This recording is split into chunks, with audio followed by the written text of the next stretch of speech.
अभी जो हमने पहला पार्ट करा था उसमें हमने एक पार्ट था और पूरी लाइन सेगमेंट के साथ उसका रेशो दिया हुआ था, अनुपात दिया हुआ था।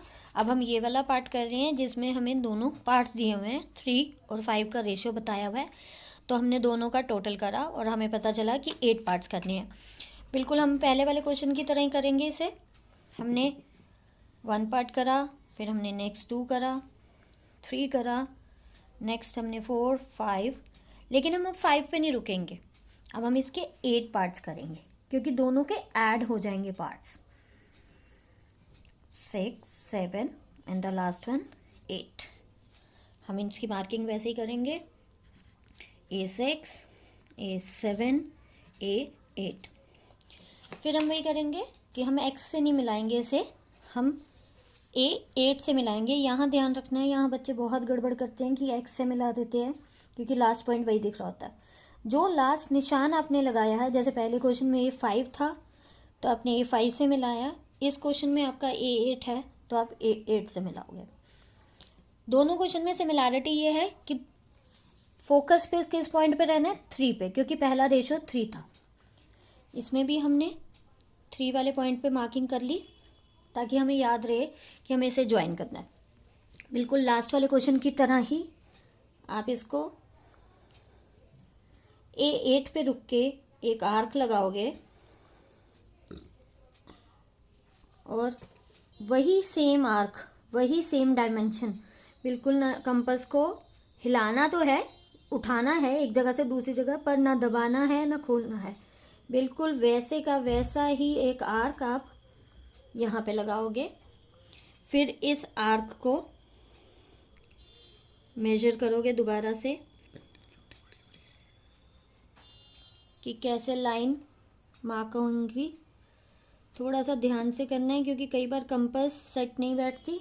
अब यहाँ पे भी फिर वही गलती होने के चांसेस हो जाते हैं कि हमें देखने में लगता है कि हम A2 से इसे मिला दें या किससे मिलाएं, कंफ्यूज हो जाते हैं। इसीलिए हम पहले से A3 को मार्क करके रखा क्योंकि मुझे 3rd पॉइंट पे मार्किंग चाहिए थी। अब हम A3 से इसे मिलाते हुए सीधा निकल जाएंगे। किसको मिलाएंगे, जो एक्स सा बन रहा है उसके पॉइंट से, जो एक्स सा आपका आर्क बनेगी उसके इस पॉइंट से आपने मिलाना है, यहाँ कहीं इसकी लीफ से नहीं मिलाना।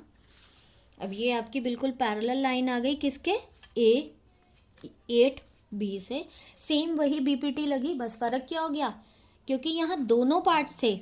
फर्स्ट पार्ट आप देखो कितने रेश पॉइंट्स हो रहे हैं, 3, और सेकेंड पॉइंट के कितने पार्ट्स हो रहे हैं, पार्ट्स के कितने पॉइंट्स हो रहे हैं, 5।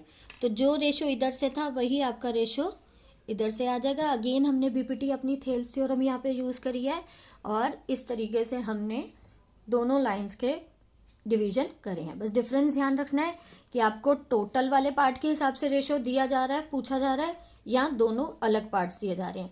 इन दोनों को अगर ध्यान रखोगे तो कभी कोई प्रॉब्लम नहीं होगा, कोई एरर नहीं होगा।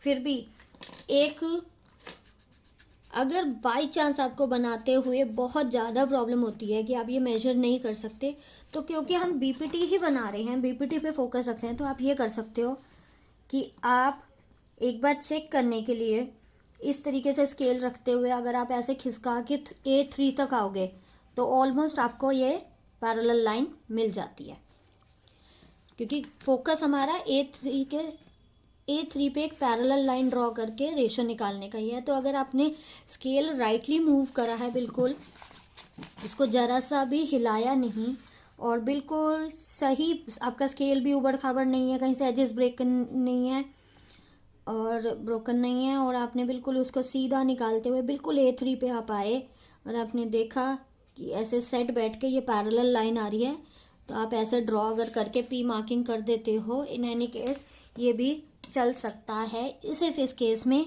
कि आपने लाइन पैरेलल ड्रॉ करी है। हालांकि इसमें आर्क ना ड्रॉ करने के मार्क्स कट सकते हैं, पर क्योंकि BPT एप्लीकेबल हो गई तो रेशो तो आपका ठीक आएगा।